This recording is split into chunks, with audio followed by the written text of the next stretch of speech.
اهلا وسهلا بكم في فيديو جديد مع منجز. فيديو النهارده هنسميه فيديو الغرائب، لان انا محضر لكم اغرب ولاعه هتشوفوها وانا غريبه فعلا عليا، اول مره استخدمها ومتحمس جدا معاكم. ساعدوا معايا 3 2 1.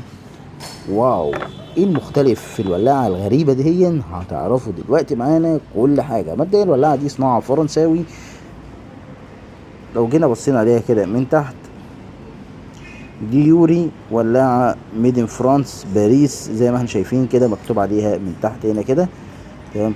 والولاعة بلون فضي تحفة يا جماعة، حالة خارجية جميلة جدا. قول بسم الله ما شاء الله، وما تنساش طبعا تدينا اللايك الجامد. تعالوا نعرف مع بعض الولاعة دي بتشغل ازاي. الولاعة دي لازم تدوس على الجزء اللي ورا ده كده، وبعدين تلف الترس بتاعها فالولاعة تولع.